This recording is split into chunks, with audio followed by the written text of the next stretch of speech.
我开着一辆导弹运载车在路上行驶，到了红绿灯路口，不疾不徐地踩下刹车，等待红绿灯，却被突如其来的一直接追尾。从车上下来的却是我们校园的校花。原来在2个月前，我还只是一个朝9晚5的平凡打工人，不成想一觉醒来，竟然重生回到了刚刚高考完的暑假，还意外觉醒了一个研发扫描系统，可以用双眼扫描任何物品，并且将其1比1还原。眼前这辆红旗导弹车就是我的第一件作品，将其出售给军方，即可获得奖励。然后我将车开向了当地的军方驻地，准备将这辆导弹车出售给军方。随后沈一便开着装载车正在赶往去军区的路上，行人看见这么大一辆车也是纷纷驻足回头。爸爸，那是辆什么车？好大！爸爸也没见过，估计是辆运货的大货车吧。哪有这样的大货车啊？造型好奇怪。喂，您好，我是东南军区文宣部第1连的连长，请问是您刚刚来电表示有要事要跟我们军区商量的吗？没错，是我。我最近自己研发改装了一辆红旗9中远程防空导弹运载车，想要出售给你们军区，价格的话要比市场价便宜1半，绝对物超所值。这位先生，这里是军区电话，不是你能随便开玩笑的。领导，我没有在跟你们开玩笑，我说的都是真的。我现在已经开着车在前往军区的路上了，不信的话，待会儿你们大可以到军区门口来看一看。我再重申一遍，军区电话不是让你打来开玩笑的，请你不要再打扰军区的电话，否则我们会依法处理。说完，连长便直接挂断了电话。赵连长，怎么了？你怎么接完电话之后，看起来很生气的样子？现在的小孩真是大胆，竟然敢打电话来军区捣乱。不会吧？现在还有人敢随便打军区的电话呢？听起来估计也就是个小年轻，竟然信誓旦旦地告诉我，他研发制造出了红旗9防空导弹运载车，简直是不知所谓。研造出了红旗9运载车，他怎么不说他研造出了宇宙飞船了呢？现在的熊孩子都这么敢吹牛的吗？赵连长，你也不必太生气，要是这人还敢再打电话过来的话，咱们直接把他带回来，好好教育一番。报告，什么事？连长，召开紧急会议，请您马上前去第1会议室。沈一看着被挂断的电话，将车停在红绿灯前，也是很无奈的叹了口气，还在想着为什么不相信我呢。突然感觉到被一辆车追尾了，沈一脸色一变，就熄火下了车，定睛一看，发现被一辆白色保时捷911追尾了。沈一赶忙走过去检查情况，紧接着一位美女也下了车。你到底会不会开车？这样的路竟然还能追尾了？没事的，青鱼，不就是追尾了吗？赔点钱给他就好了，更何况还有保险，不是什么大问题的。抱歉，实在是不好意思，我刚刚拿到驾照，开车还不是很熟练，这件事是我的全责。这样吧，你看看你车子的受损情况，我赔偿你维修金。青鱼，事情还没有定论呢，怎么能说是你的全责呢？虽然是我们追了尾，但是他车这么大，而且开得又慢，我们也是受他干扰，这才没能及时刹车的。要是争论起来，双方都有过错。呵呵，前面路口现在是红灯，我降速停车有什么不对吗？你们在后面没能及时刹车，不是你们的全责是谁的责任？我刚刚也说了，就是你的车太大了，我们根本看不到红灯。说起来，你才是造成这起事故的原因。我闺蜜的车可是价值几百万的豪车，撞的这一下，维修的钱都比你的破车贵了。我们没找你赔钱就不错了。别说了，这件事确实是我的责任，我们赶紧赔偿人家就是了。现在周围还有这么多人，造成交通堵塞就不好了。前面那是怎么了？出车祸了吗？前面车追尾了，正在处理呢。我去，还是辆豪车呢。抱歉，我闺蜜刚刚语气太冲了，不过她没有恶意的，就是第一次遇到这种事情，有点慌了而已。这样吧，我现在打电话给保险公司，让他们过来查看情况，是我的责任，我不会推脱的。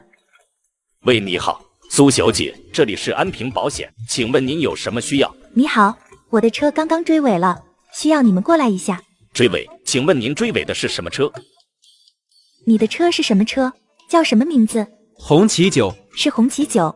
红旗9，您说的应该是红旗 H9 吧？红旗车并没有红旗9这款车，只有 H9。请问一下，你这是红旗 H9 吗？不是，就是红旗9，全名是红旗9中远程防空导弹运载车。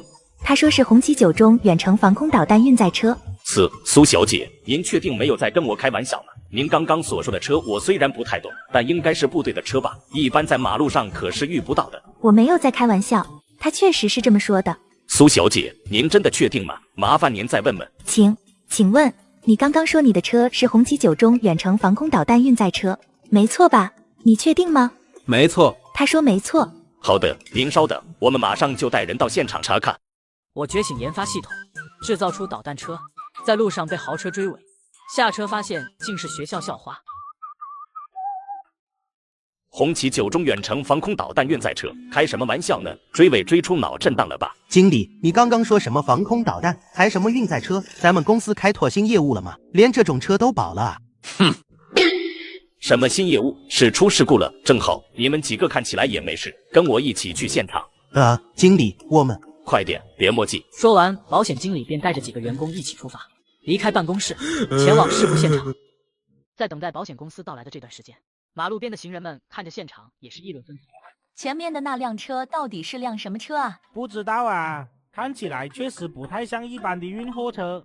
我刚刚听那个车主说，他这是什么红旗9导弹运输车？吹呢？开导弹运输车，我怎么没看到导弹？而且这种车只有部队才能驾驶的好吗？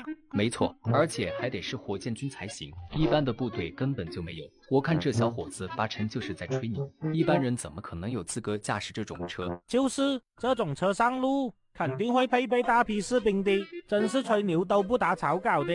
就是的，这车上可没看到导弹。就在吃瓜观众的议论中，保险公司的人也来到了现场。麻烦让一下，让一下。你好，是苏小姐吗？我是安平保险的客户经理孙罗。是我，孙经理。刚刚我不小心追尾了这辆车，还麻烦你们帮忙处理一下。孙博顺着事故现场的方向看去，再看到了沈毅的春风，表情顿时一愣，整个人都懵了。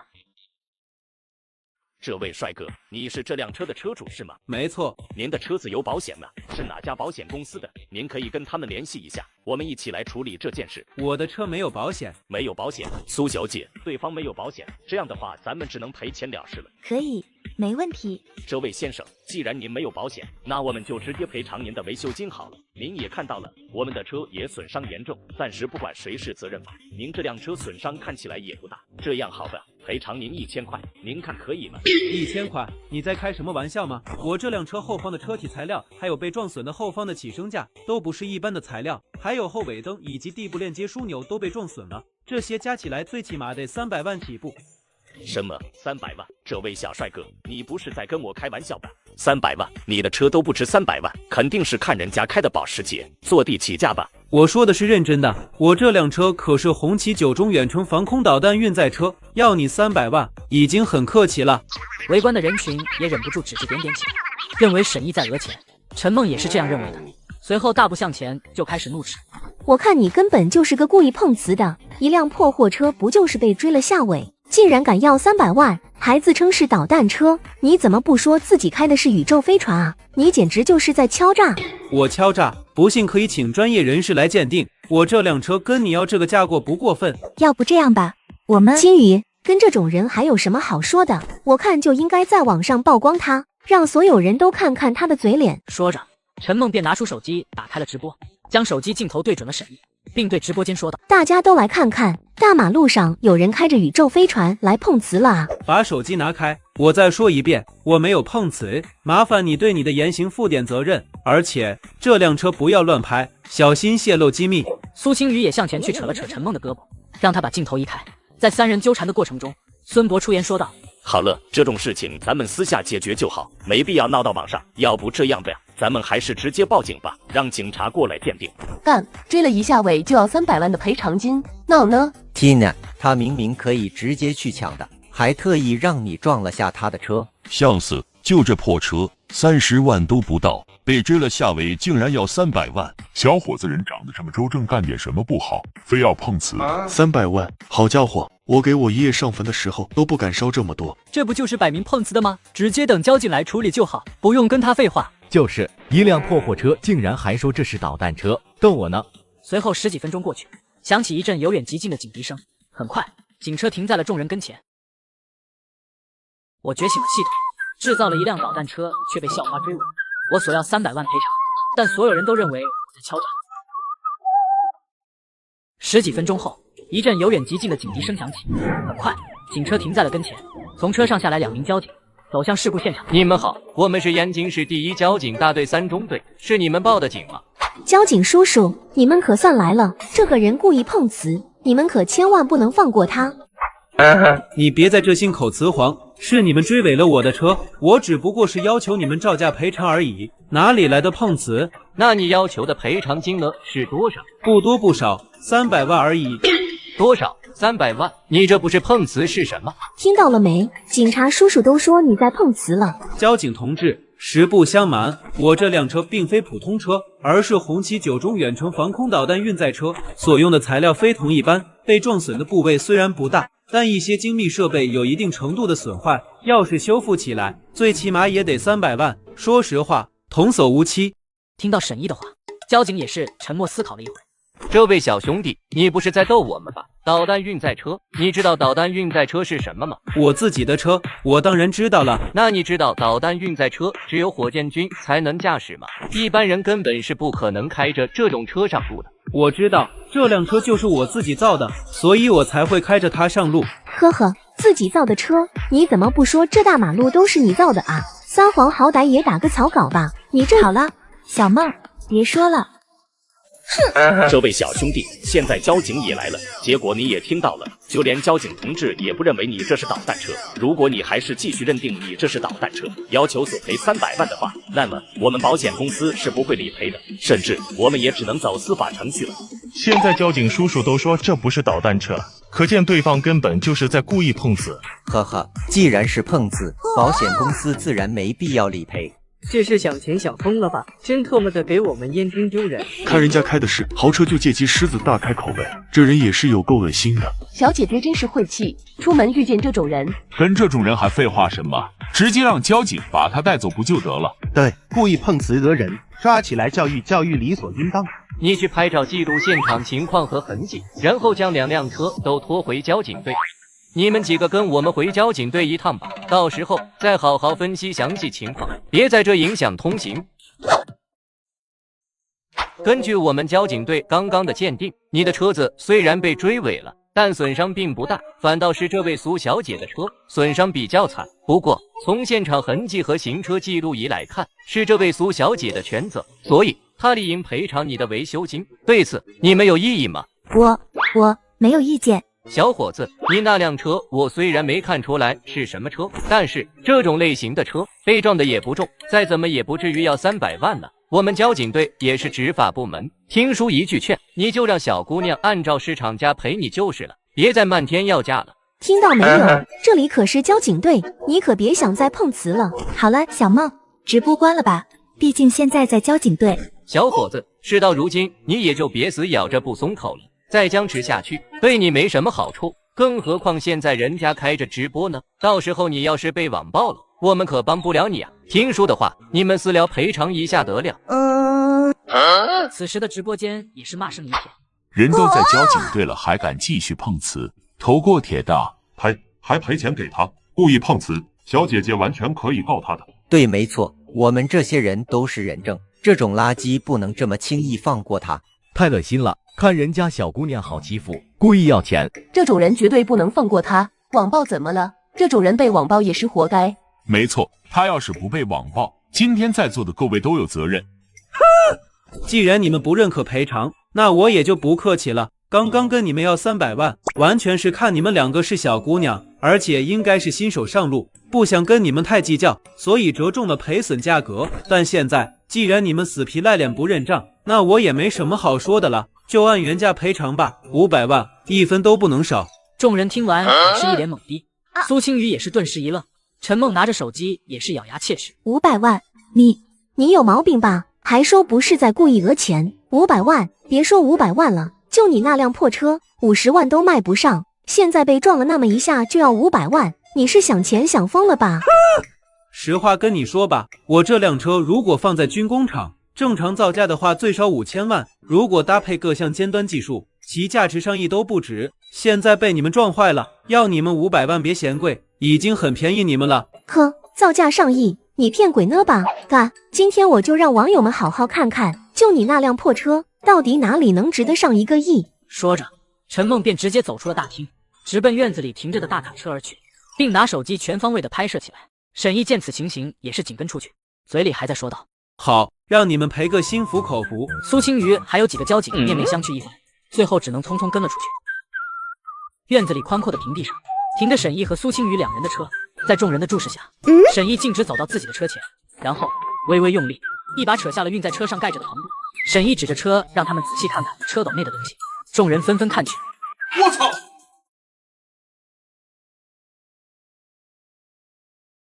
众人随着沈毅所指的方向看去，惊讶不已。我操！这是什么？沈毅走过来解释道：“这里是发射器，用来发射导弹。这里是导弹槽，可将导弹安装在此处。”说着，沈毅又走到车的另一侧，指着一个箱子一样的装置说道：“发射导弹时，只要按下开关，发射器就会抬起，然后将导弹发射。还有这里是导弹发射筒，采用的都是高强度的碳纤维增强复合材料。”沈毅又走到了车尾，指了指一个疑似起落架的物品，说道：“这就是被你们撞坏的装置，名叫制导拉伸系统。现在里面的一些仪器已经损坏了。”最后，沈毅走过去，将导弹车全部介绍了一个遍。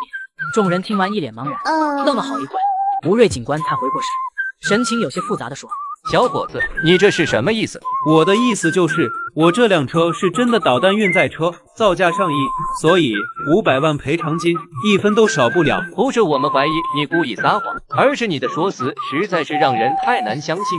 导弹运载车只有部队才有，而且还得是火箭军才行。一般的部队都不可能的，就算是部队想运输导弹车上路，也得和市政有相关批文与协同才行，岂能随随便便就往市区的马路上开？更何况你一个普通人，能随随便便开着上路吗？这你让我们怎么相信？沈毅沉默片刻后，突然眼前一亮，开口说：“这样吧，你们可以和军区的人求证一下，让他们派个军工专家来鉴定一番。总之，这件事不可能就这么不明不白的了结，赔偿款1分不能少。”众人沉思片刻后，吴瑞沉声开口说道：“既然如此，那这样吧，你们两方先行回去，车子就先放在交警队，我们后续会进一步调查求证，一定争取给你们双方一个满意的结果，怎么样？”陈梦不满地瞥了沈毅一眼，嘀咕道：“还调查什么呀？摆明了就是某个穷小子故意讹人。”没等陈梦说完，苏青雨警告地瞪了他一眼：“别说了。”然后苏青雨冲警官点了点头道：“好，我没问题的，我们等你们的调查结果。”最后回头小心地看着沈毅，窃窃问道：“请问这样可以吗？”沈毅点头表示可以。随后，沈毅和苏青雨还有陈梦便离开了交警大队，各自回家去。苏青雨和陈梦两人走到马路边，苏青雨掏出手机打电话，让家里的司机来接他和陈梦回去。刚刚那个男的摆明就是想坑钱的，今天也是点儿背，出来一趟竟然遇到这种事，以后别再让我碰见他，否则有他好果子吃。哎，主要原因也怪我，如果不追尾的话，就不会有这些事情了。至于这件事情，交警后续会调查清楚的，到时候等事情水落石出了，一切就都有定论了。调查？这还有什么需要调查的？那人明显就是在碰瓷，你刚刚压根就不需要对他那么好的态度。我只是觉得那个人看起来不像是什么坏人，虽然我也觉得他说的挺离谱的，不过万一事情有什么隐情呢？能有什么隐情？你可别觉得那小子长得还不错，就觉得他是什么好人了。哎呀，瞎说什么呢你？两人正说着，车子已经抵达了陈梦家所在的小区。陈梦和苏青瑜告别后，便推开门下车，看着苏青瑜家的车逐渐驶离，陈梦不由失笑一声，心里想到：到底是被家里保护的太好的大小姐啊，一点都不知道人心险恶。既然这样，我就帮你一把吧。陈梦拿出手机，将刚刚直播录制下来的视频上传到了微博上。做完这一切之后，陈梦这才心满意足地转身走进小区。只是陈梦不知道，他的这个举动会对接下来的事态造成多么大的影响。我操！我觉醒前制作出导弹车，却被校花追尾，索要赔偿竟被我。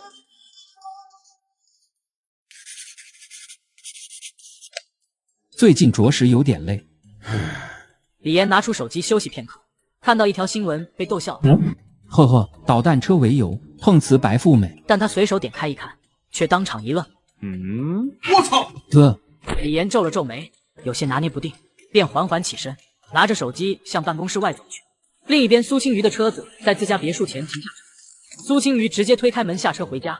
苏家别墅内，苏青瑜的父亲苏延东正在客厅内煮茶，听到开门声音，说道：“青瑜回来了，正好尝尝爸爸新买的茶。”苏青瑜换好鞋子后，缓步走到客厅，在父亲身旁坐下，说：“爸，妈妈呢？没在家呀？”苏延东把刚煮好的茶给到苏青瑜，回答道：“你妈出去逛街去了，这不你明天就要开学了，说顺便给你买点东西。苏青瑜喝了口茶，轻咬了下嘴唇，缓缓开口说道：爸，对不起啊，我今天闯祸了。哈哈，你能闯什么祸？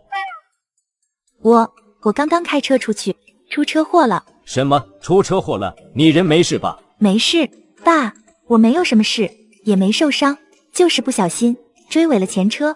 那就好，人没事就行。车嘛，送去 4S 店维修就是了。如果修车钱不够，就跟爸爸说。爸，这件事情其实有点复杂。苏青瑜便把事情的全过程都给苏延东讲了一遍。苏延东听完了整件事情的过程后，十分气愤。被追了下尾就敢要价500万，还说是什么导弹运载车，这不是碰瓷是什么？爸，你别说的这么难听，现在交警还在调查验证呢，事情还没下最终结论呢。还验证什么？那什么导弹车哪是一个普通人能开得了的？行了，你年纪还小，也没遇到过这种事，社会复杂，你难免不知所措。这件事情你不用担心，爸爸帮你处理。苏延东说着，就准备打电话给自己公司的律师团队，让他们出手处理。爸，我都已经长大了，我自己能处理的，这件事情您就别管了。那怎么能行？哎呀，爸，我又不是小孩子了，你相信我，我能处理的。我都19岁了，要是还什么事情都靠你帮我处理，那我岂不是永远都是小孩了？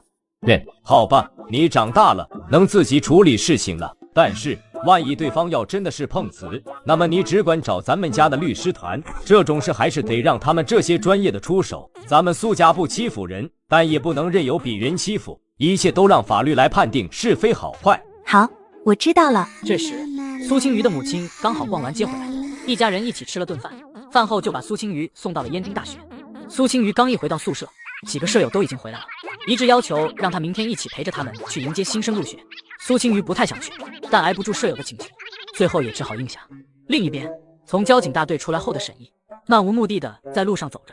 本来计划着将车子顺利出售给军方后，就能彻底将系统激活，没想到开到半路被追了尾，车子得返厂重修不说，还被扣到交警队了。现在最好希望可以借助交警直接联系军区了。想到这里，口袋里的手机却响了。快点起床更新动画了。沈毅，你跑哪去了？一个暑假天天往外跑也就算了，明天都要开学了，还不赶紧回来收拾行李？要不然你明天带着西北风去学校啊？对啊，明天是开学的日子，让运载车的事儿闹的，差点忘了自己还是个即将入学的大一新生。我知道了，妈，我这就回去了。知道？你知道啥？你知道？赶紧回来收拾东西，别以为是在本地上大学就不用收拾了。电话那头，母亲忍不住又唠叨了几句，这才挂断了电话。另一边，刚来到军区的高龙山正准备处理手上的工作，看着眼前堆成小山一般的文件，不由有些头疼。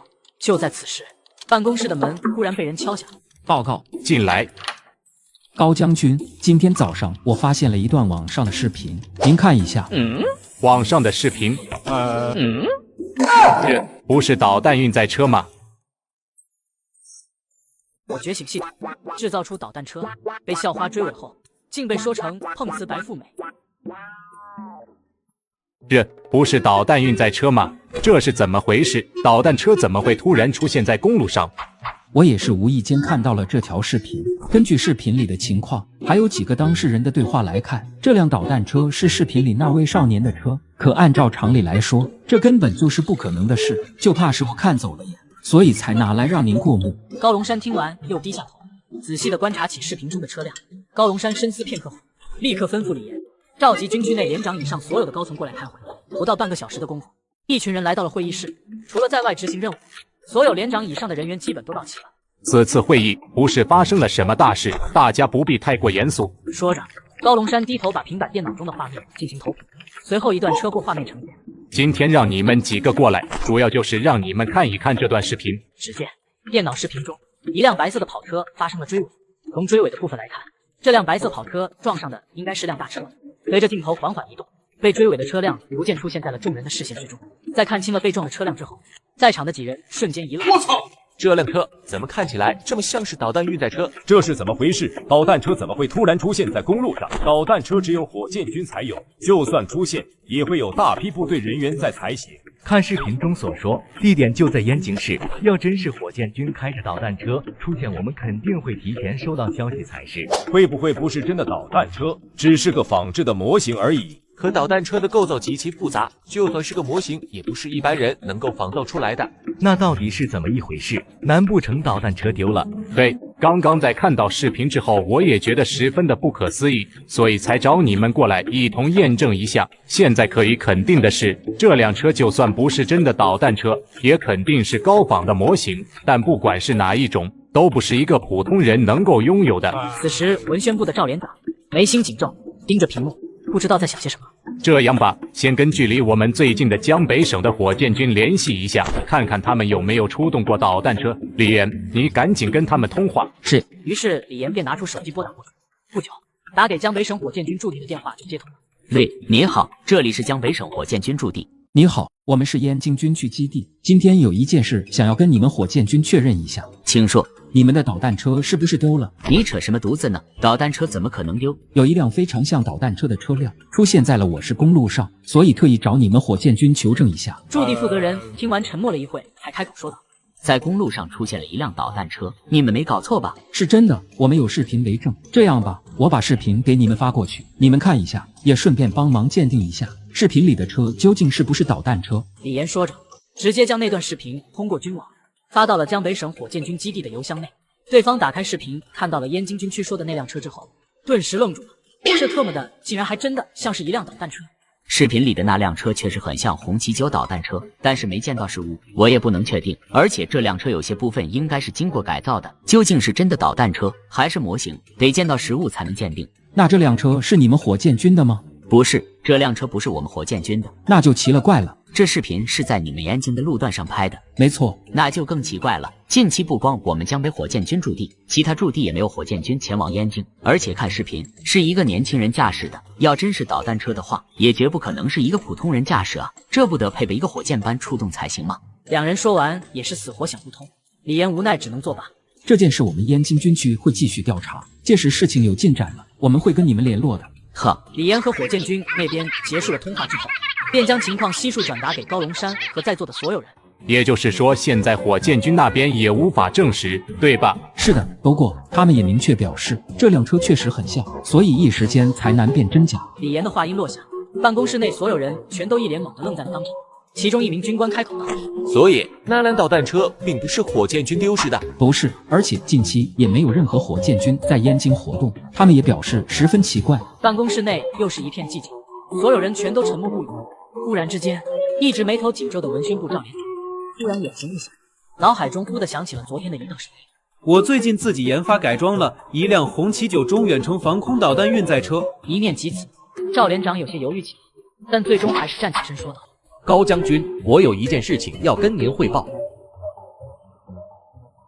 我觉醒系统制造出导弹车，被校花追尾后，竟被说成碰瓷白富美。高将军，我有一件事情要跟您汇报。什么事？说就行。我突然想起来，昨天我曾接到过一通电话。电话？什么电话？”接着，高龙山就看到赵连长一脸欲言又止的表情。有什么就说。昨天我值班，手下的人转接给我了一个电话。那电话里的人说，他自己研发改造了一辆红旗9导弹运输车。说到此处，他观察了一下众人表情，果不其然，都露出惊愕之色。你没听错吧？没错，昨天下午在电话里对方是这么说的。那后来呢？打电话的人还说什么了？他还说想要卖给我们军方，说是已经在路上了。可我当时觉得太离奇，而且对方听声音应该是个年轻的小伙子，我就只当是哪家的熊孩子恶作剧，所以就把电话挂了，没稀的搭理他。一时间，众人面面相觑，都陷入了沉默之中，似乎在思索。昨天下午，年轻的小伙子开车在路上，或许还真有所关联。嘿，赶紧去调查一下视频里这个年轻人的资料，还有昨天那通电话的号码归属信息。没过多久，李岩就拿着调查好的资料跑来向高龙山汇报。高将军，都已经调查清楚了，视频里的年轻人名叫沈毅，是燕京本地人，今年18岁，刚高考完，已经被燕京大学录取。那昨天那通电话呢？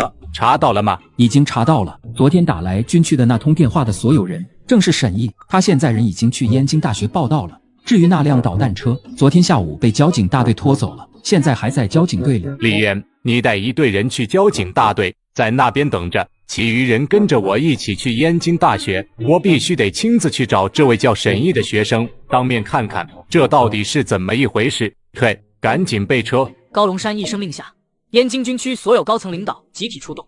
李岩带着一队人前往交警大队寻找那辆导弹车，而高龙山则领着一众高层领导浩浩荡荡地前往燕京大学。与此同时，燕京大学的周校长刚开完会，正在回去办公室的路上，听见身后有人在喊。周校长停下脚步，回头看去，这才发现来人原来是急得满头大汗的燕京大学徐主任。周校长，可算找着您了，您怎么都不接电话呢？徐主任，你怎么过来了？演讲稿准备好了吗？待会儿就要进行开学典礼了，你身为教务部主任，可是要上台发言的。校长，现在最要紧的不是演讲稿了，出事了啊！出什么事了？今天学校迎新一切顺利，现在就等着举行开学典礼了。这当口能出什么事？威爷，这一句话两句话也说不明白。总之，现在网上闹得沸沸扬扬的，咱们必须得赶紧想办法解决才是。先别着急，有什么事进我办公室说吧。说完，周校长推开了办公室的门，带着徐主任一起走进去。出什么大事了？说说看。事情是这样子的，这2天网上有一段比较火的视频，就是一个小伙子碰瓷一个开着豪车女生，说自己开的车是导弹车，要求索赔500万。徐主任将事情从头到尾跟周校长叙述，周校长也是听得一脸混乱。事情就是这样，现在网上的人都在骂这个小伙子呢。等到徐主任说完后，周校长思考一下，这才说出了自己的疑问。这件事情唯一稀奇的地方，应该就是这碰瓷的理由了，竟然把自己的车称为导弹车，这倒是少见了。不过，这跟我们有什么关系？这问题就出在这小伙子身上。今天有人扒出来，这个小伙子是咱们学校的大一新生。现在网上还有人跑到咱们学校官网下留言，让咱们赶紧把那名学生给开除了。咱们学校的新生视频呢？我看看，在这里。徐主任将手机递给周校长，校长点开手机上的视频连接，画面瞬间跳转，看视频里的内容。校长发现里面的2个当事人之中，确实有一个是他们的校花苏青瑜无疑，而视频中清晰地记录了苏青瑜追尾了沈毅的车，沈毅还让苏青瑜赔他500万的维修金的全过程。只是最令校长震惊的是，这条视频的点击量和转发量非常之高，而顺着视频的相关推荐可以看到，这段视频如今在网上流传非常之广，微博、某音、某书各大社交平台全都能刷到，各种言论沸沸扬扬。例如短视频某音已经上了热门前20，评论区里一片吐槽声。我去，当众碰瓷还碰得这么明显，疯了吧？这么一辆破车被追了下尾，竟然开口就要500万，还声称自己是导弹车，开什么玩笑？估计是看到对方是辆好车，所以想趁机大捞一笔。嘿，真特么的给我们燕京丢人，还导弹车，怎么不说是宇宙飞船？如今各大社交媒体全都转载了昨天追尾后的那段视频，而且热度全都非常之高，甚至还一度登上了热门排行榜。不少人对于沈毅都嗤之以鼻，怒斥他的碰瓷行为，甚至还扬言要将他人肉出来，这让沈毅燕京大学大一新生的身份也被扒了出来。一时间，各个相关的评论区内充斥着各种难听的话，一些行事比较极端的网友竟然还跑到燕京大学的官网底下留言，斥责声称他们燕京大学竟然连这种品行败坏的人都能招进学校，简直有损燕京大学的名誉。更有甚者还叫嚣着希望燕京大学能够直接将沈毅给开除，以儆效尤。周校长脸色沉重看着手机，心想他们燕京大学身为华夏名校，除了学生学习能力出众、精英汇聚之外，对于学生的品质素养也十分看重。如今竟然有学生做出碰瓷这种事情，影响实在是恶劣。周校长，您看这件事该怎么处理？这件事情如果不好好处理，对学校的风评会有影响的，要把他开除吗？学生刚刚才入学，怎么能轻易就把人给开除了呢？可现在网上叫嚣的厉害，你说的我都知道，可那学生所犯的事情也不至于到开除这一步。一个18、19岁的孩子，好不容易考上了大学，说开除就开除了，那人家今后的人生岂不是都毁了？更何况咱们学校本身就是教书育人的地方，对方犯了错，品行有问题，咱们身为校方最应该做的是想着如何教导他，将孩子给引回正途，而不是开除学生。说完这些，周校长沉思片刻，长长的叹了口气。不过这件事确实损害学校名誉。这样吧，待会儿开学典礼的时候批评他一番，让他写份检讨，当众宣读，也算是小惩大戒了。您说的也有道理，那就按照您说的处理。时间也快到了，开学典礼待会儿就要开始了，那咱们先去准备吧。好，咱们赶紧准备去。我觉醒系统制作出导弹车，被校花追尾后，竟被军方当成熊孩子。几千名新生乌泱泱地占据了升旗台前的大片空地。由于典礼还未正式开始，学生们大多三三两两地聚在一起，自由谈论起来。咱们学校这是什么毛病？选在这么热的时候办开学典礼？据说是咱们教导主任的提议，说是要让新生提前感受一下军训的感觉。吴宇子，大中午的，这不是变着法的折腾我们吗？苍天呐，不是说上了大学就轻松了吗？我怎么感觉还像高中那么坑呢？话说回来，沈毅也是够绝的，竟然能想到以导弹车为由碰瓷校花，真是会玩。你们说我要是去跟校花说，我也有一辆导弹车，有没有可能吸引到校花的注意力？得了吧，就得，你就算说你有10辆导弹车，校花也不一定能搭理你。那为什么沈毅就可以，我就不行呢？可能因为人家长得帅，也可能因为校花不喜欢舔狗，就喜欢装逼男呢。事情经过一天的发酵，基本上所有大一新生都已经通过那个视频，知道了他们大一有一个叫做沈毅的光辉事迹。就在所有人都讨论着沈毅和苏青瑜的事情之时，人群中忽然有人惊呼一声：“哪去？快干！论坛男主角来了！”一瞬间，所有听到声响的人立刻转头看去，只见4个男生正一同从操场东侧入口走过来，其中最为引人瞩目的当属中间那名男生，身形抛开不说，长相就十分出众，而他便是现在网上热搜前20名碰瓷事件的男主之首。一哥来了，一哥，你导弹车今天开来了没有？他们怎么会知道导弹车的事的？你还不知道呢？我应该知道什么？你昨天被校花追尾的视频火了，所以现在基本上全校的人都知道你以导弹车为由碰瓷校花了。视频？什么视频？就是现在网上各大社交平台都有那段追尾视频，热度非常之高，也都快成网络红人了。沈毅听后，忽然想起昨天苏青瑜的那个闺蜜拿着手机直播来着，想必就应该就是因为她，所以才会如此吧。沈毅心里也是不由有些烦躁。我这2天是不是走背子啊？导弹车被撞，还被扣在了交警大队，赔偿金也迟迟没赔，如今还被挂到了网上。想想前世的时候，我在燕京大学混了4年，都没今天一天的关注度高。安静一下，同学们，安静一下。周校长发话后，操场上的学生们都安静下来。现在我宣布燕京大学2022级新生开学典礼正式开始。周校长的话音一落下，在其余几位校领导的带领下，场上立刻响起一阵热烈的掌声。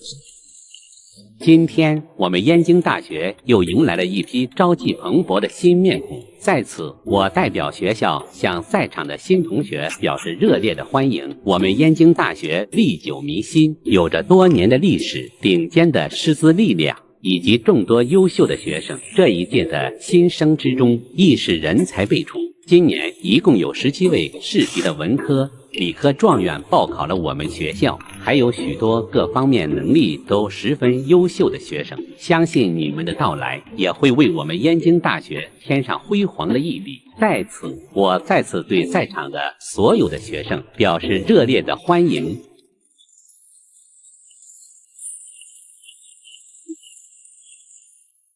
大家也都清楚，能够进入燕京大学，在场的各位自然都十分优秀，而且兴趣爱好也都十分广泛。其中不乏有些男同学对于军事、武器一类比较感兴趣。身为学校领导，对于你们的这些正面的兴趣爱好、多方面的特长发展，我们都是支持的。只不过那些个军事武器一类的东西，咱们一般人是肯定没有的，也搞不到，更不可能出现在大马路上。有个别同学可能是狂热军事迷，作为校长，我也是可以理解的。毕竟很多著名的武器科研家在成为专家之前也都有相同的痴迷爱好，但是爱好归爱好，喜欢归喜欢，可不能带入现实啊。周校长这话一说完，现场的学生先是一愣，随后猛地反应过来，顿时哄笑起来。军事武器，大马路上，这说的不就是装备男沈一同学吗？今日份的在场的所有人可谓是一个人都没拉下，顿时忍不住笑着朝站在后方的沈怡看去。都是苏青瑜和她那个好闺蜜，这件事是要闹得人尽皆知吗？台上，周校长也注意到，学生们都朝着后方看了过去。他眯了眯眼，距离有些远，看不清沈怡的具体模样，但他大致能够猜到那道身影就是沈怡无疑了。该提点该批评的，他也隐晦地表示过了，都已经是大学生了，应当能够明白他的意思。正所谓点到为止，开学第一天也不能太下学生的面子，不然容易伤到学生们的自尊心。都还是年纪不大的小孩子，周校长不希望他们未来的人生因为这点小事儿而出现问题。好了，我也就是跟大家开个玩笑，个别的同学典礼后记得来我办公室一趟。哦，对了，顺便写一份检讨带给我吧。然而，就在周校长准备继续演讲时，突然间一阵阵轰鸣声从远处传来，在宽阔的操场内显得尤为刺耳。操场内的学生注意力都在沈怡身上，但随着突如其来的动静，一群新生们瞬间被吸引了注意力，纷纷朝着外面看去。一时间，正在上台的周校长也被迫中断，其余几个校领导也循声看向了操场外的路上，但脸色都不怎么好看。今天是开学典礼，早就明令禁止过，不准任何人员和车辆打扰，结果现在竟然闹出这么大的轰鸣声，而且听声音就是朝着操场这边来。校门口的保安干嘛去了？竟然就放任汽车这么进来。周校长立刻准备让人联系校门口的保安，可还未来得及开口，就忽然看到一辆深黑色的吉普车驶入了他的视野之中，紧接着一辆接一辆，一整排车队齐齐地出现在所有人眼前。而在看清了这些车辆的模样和车牌后，几个校领导瞬间脸色大变，因为他们看到所有的车辆的车牌开头都是一个军字。